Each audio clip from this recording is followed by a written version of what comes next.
So there are some factors that determine how you can cost your product, that is putting the selling price of your product so you can make good profit. Hi and welcome to this space. My name is Mijaran. In case you're just seeing this space for the very first time, you're welcome to this channel. So over here on this channel, I talk about business, especially my business. We also talk about self-development and just small ways that we can make money. So please do well to subscribe to this channel, like this video, and share to anyone that you think that this video is going to be helpful to. So I've been getting a couple of questions on this. Oh, how can I do my costing? How can I put my selling price? How do I do my costing in general so that I can make good profit? And that's why on today's video I'm going to be telling you how to do your costing so you can make profit and some factors that can determine the profit you make. This video is especially for my Thrift vendors, but other business owners, small business owners can also learn from this. And when it comes to costing, you need to know that you have to put every single expenses that you made into consideration.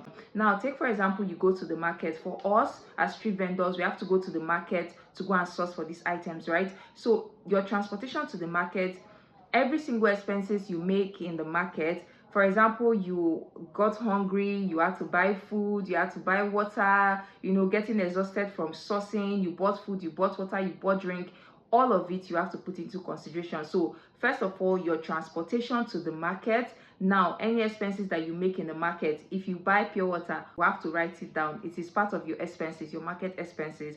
So if you buy food or anything like that, now your transportation back to the house, maybe you bought bag to pack your items, you have to calculate all of those things. Those will be part of the cost of the items that you bought. So when you're buying, so when you say, oh, I bought so and so amount of clothes in the market today, you have to still put in the transportation that you spent, whatever expenses that you made in the market, whatever thing that you bought in the market, you have to put it. So say you bought items of 100,000 naira, just the clothes, you bought items of 100,000, and then your transportation is 1,000, you have to add it 101,000. Oh, I bought food and water for 500, 1,500. You have to put every single one of them. So when you add all of that, it will not amount to a certain amount, or whatever amount it amounts to, and that will be the cost of the items that you bought. And this is the mistake a lot of persons make. They just consider only the amount that they spent in buying just the goods without the expenses that they incurred, which is transportation or every other small expenses that they incurred. They just consider the goods.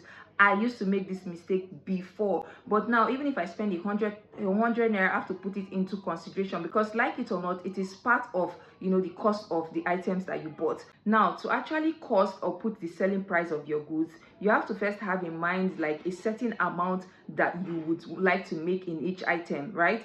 For me, I have a certain amount that I know that I cannot go below. I cannot make or I cannot make a profit less than this for a particular item, right?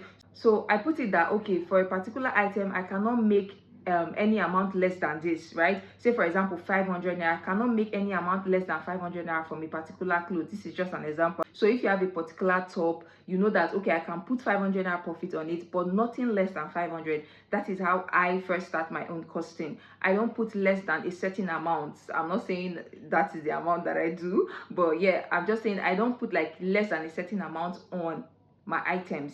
Then make the calculations and see if it adds up very well. Now, this is why I said there are factors that will determine the profit that you make and how you actually cost. First thing is, you have to know your customers, whether you like it or not, the buying capacity of your customers. If you're somebody that does not like to overprice because you know that, oh, your customers cannot actually buy things this expensive, there are some true vendors that sell their items very, very expensive, and they add like 100% profit from it. Yes, they can buy an item for 5,000 and make another 5,000 naira from it. They'll sell it for 10,000. Some even make up to 10,000 naira profit from one item.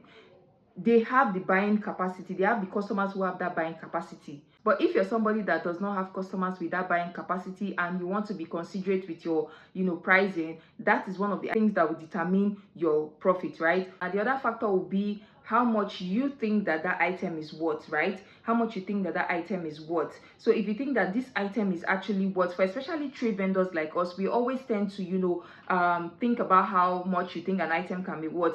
If you see a trendy top or a trendy dress, we tend to add more money to it because we know that there is no way that people are not going to rush this particular item. So now that will determine how much you will add on that particular item. If it's something that you know that this is worth a lot of money, you definitely will add a lot of profit on it, because you know that no matter what, people are going to rush this item, especially for thrift vendors, right? Because this clothing, you can see something very fine and you can see something average and you can see something that is just there. So that is how we also grade how much profit we put on the item, on the particular item. So basically, first of all, you have to know how to calculate the amount of the items that you bought, which I said you need to put every single expenses made into consideration. You don't just consider only the amount that you bought the clothes. You have to put your transportation, your little expenses made, if you bought bags, if you bought food, put it into consideration, and that will give you the actual cost of the items that you bought before you start doing your costing, your selling price. So when it comes to your costing and selling price, first of all, always have an amount that you know that I cannot make less than this from any items I'm selling. I cannot just make less than this from each of the items I'm selling. Take for example, you can say I cannot make less than 500. Like I said, I cannot make less than 500 naira from an item. So you know that whenever you're putting your selling price, you're putting your profit from 500 naira and above, right? You're putting your profit from 500 naira and above. So yeah, this is basically how I do my own costing, and I think that this is very, very okay, especially for thrift vendors. If you have any other idea, or if there's another way that you do your own costing, or better ways that you think that we can do our own costing as thrift vendors, please do well to leave it in the comment section. And thank you very much. This is the end of this video.